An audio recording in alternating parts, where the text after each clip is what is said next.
Hey guys, today we're going to continue learning how to use place value to multiply large numbers. We learned about the area model last week, and today we're going to move to the partial products strategy, which is closer and resembles the standard algorithm of multiplication even closer. So here is a word problem. Ezekiel has 3 building sets. Each set includes 1,125 pieces. How many pieces are in all 3 sets? I know if I look at my question, how many pieces are in all 3 sets? I know how many tells me my answer is going to be a number. And this grouping of words in all makes me think I'm finding the total, which means I'm either adding or multiplying. And I know that there are going to be 3 sets that I'm putting together. So let's go back up to our words and see what our word problem is, or equation is going to be. Ezekiel has 3 building sets. Well, I know that I'm trying to find the number of sets, so 3 sets is important. Each set includes 1,125 pieces. I know this word each tells me I'm going to have equal groups, which means I'm going to multiply. And I know that each set has 1,125 pieces. If I put all 3 of those sets together, my equation is going to be 1,125 times 3 sets. Last week we learned how to draw an area model. We took our larger number, and broke that up into its place values. So the 1 in the thousands place has a value of 1,000. The 1 in the hundreds place has a value of 100. The 2 in the tens place has a value of 20. And the 5 in the ones place has a value of 5. We multiplied all of those parts times 3. 3 times 1,000, 3 times 100, 3 times 20, and 3 times 5. Now when I modeled the area model, we put these... Ready to share your back. Yes, I'm here. When I modeled the area model, we put the partial products in this box as well. So I'm going to do that right here. So 3 times 1,000 is 3,000. 3 times 100 is 300. 3 times 20 is 60. And 3 times 5 is 15. Now, if you look at Ready Math, the way they do it, down here, they've put their multiplication sentences in these parentheses. Remember, that means do this first, then this, then this, then this, then add them all together. So here are my partial products, 3,000, 300, 60, and 15. Add those all together and we get 3,375. So let's look at what the partial product strategy looks like. So with this strategy, we're not going to draw a rectangle. We're going to stack. So I have 1,125 times 3.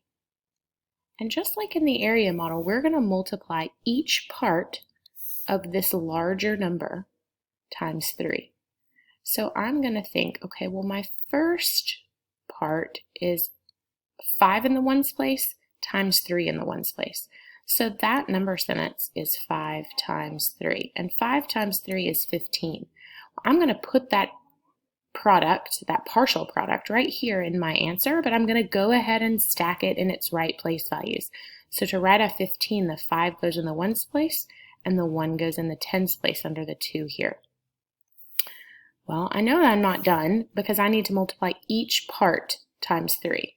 Well, I know that this 2 in the tens place really means 20. So I'm going to multiply 20 times 3.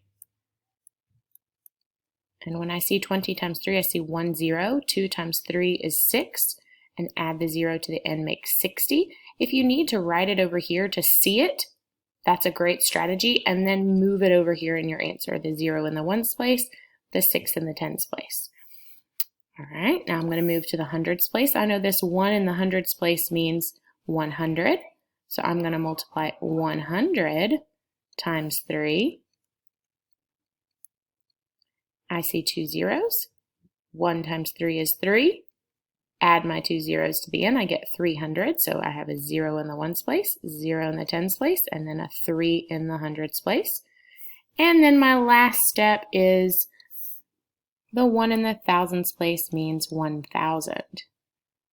So I have 1,000 times 3. and I have 3 zeros there. 3 times 1 is 3, add my 3 zeros, and I get 3,000. So 0, 0, 0, 3. Now, just like my area model strategy, I'm ready to add, and look, they're already stacked up for me. 5 plus 0 plus 0 plus 0 is 5. 1 plus 6 is 6. Oh, excuse me, 1 plus 6 is not 6. 1 plus 6 is 7. My brain was stuck in multiplication. 3 plus 0 is 3, and 3 plus nothing is 3. So my answer is 3,375.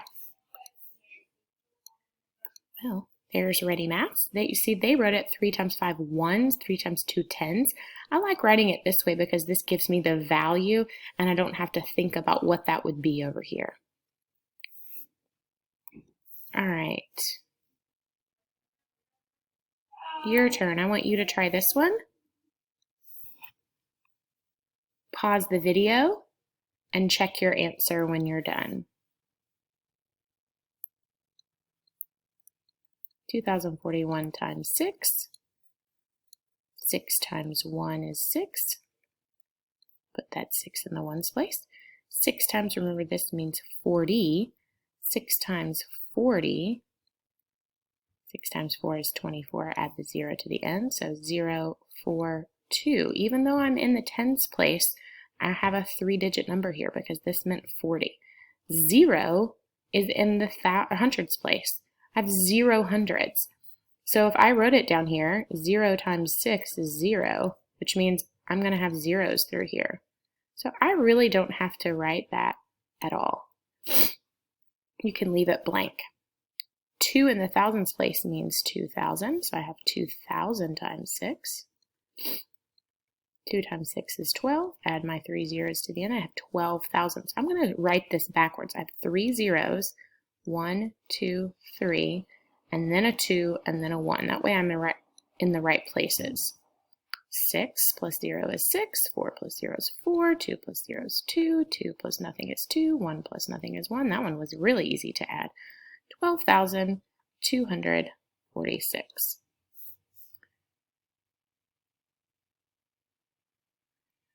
All right. For your independent work today, you are going to be doing, one second, you're going to be doing page 121 and 122. So you will not click on the independent work tab today. You will just go to your practice and problem solving book and tear out page 121 and 122. Complete that page.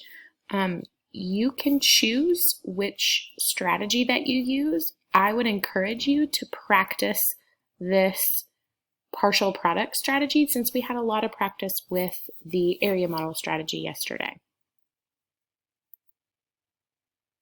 You'll bring your paper back to me when you come back to school.